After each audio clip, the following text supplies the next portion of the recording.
që rreziku tjetër është shejtani i mallkuar.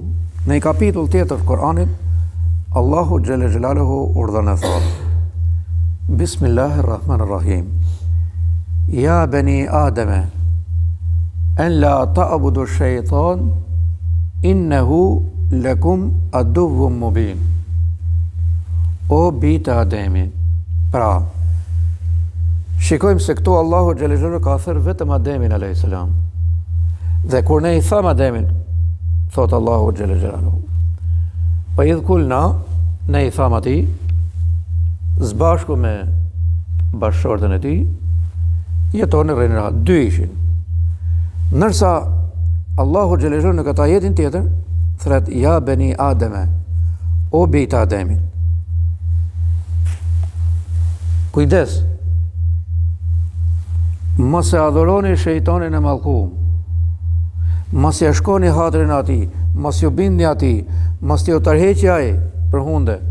Shejtani I mallkuar, innehu lakum aduwwun mubin. Pse me të vërtet, ai është armiku ju I hapur. Pra, ishte armik I Ademit alayhis salam, edhe I Havës, edhe armiku jon.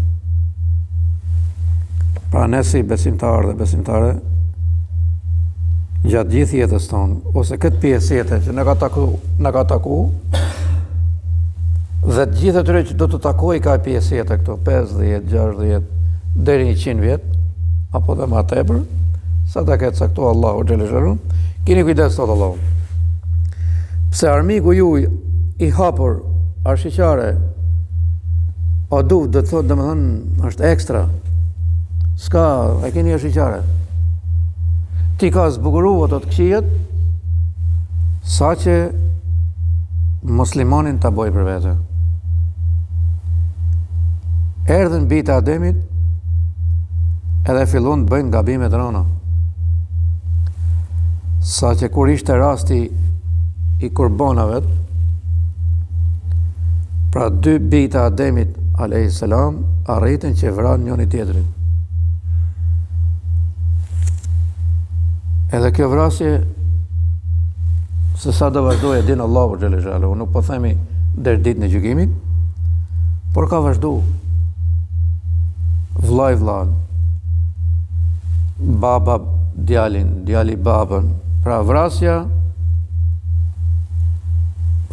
ka vazhdu deri në atë minutë që ka fillu, e deri sa jemi ne sot këtu, pra vrasja ka fillu. Por unë them që vrasjet më të këqija janë ata vrasjet mes atyre që besojnë Zotin. Pejgamberi sallallahu alaihi wasallam këtë gjë e ka pas shumë merak, edhe para se të bëhej pejgamber. Ka qenë një moment që shejtani I mallkuar gati I pa të shkatru këto fiset arabe. Shkatru ishin këto. Shkatru ishin. Por ka qenë një moment shumë I rrezikshëm lidhur me vendosin e gurit në Qabën e Shenjtë, atë gurin e zi. Ai nuk është shumë I madh ai guri. Edhe këto fiset, pra gjatë ndërtimit të Qabës, po kishin problem të kush është ai që do ta vendosi gurin aty. Edhe secili pretendonte që është fisi më I madh, fisi më I nderuar. Edhe e lanë çështjen për të nesërmen, por duke vënë sikush që ta shohim kush do vej. A do të qëllon sjell Allahu xhalla xhelaluhu pejgamberin sallallahu alaihi wasallam, duke qenë djalë I ri. Përfundimisht e zgjidhi, e morën atë gurin e vendosën. Pra elhamdulillah, na loi një vllavrasje të madhe. Ne nga ajeti I parë kuptojmë që Allahu xhalla xhelaluhu ju drejtoi Ademit alayhis salam bashkë me bashkëshortën e tij.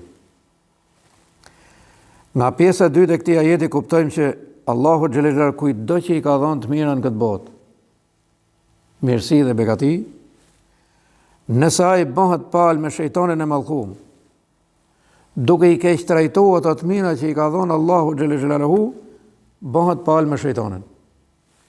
Çfarë ndodh?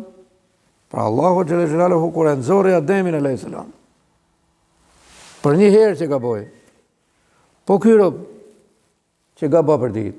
E në gjinohet veterana.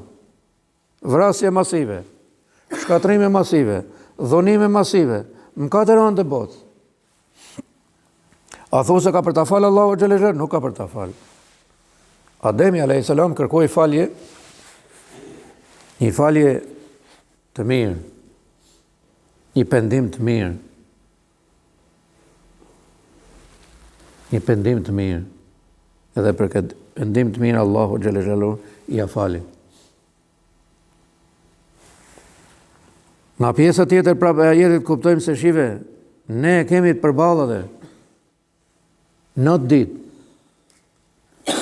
kudo që ti është në shtëpi, në punë, në rrugë, në familje, shejtanin e mallkuar ke përballë. Edhe është interesant se të gjithë veprat e këqija i zbukuron.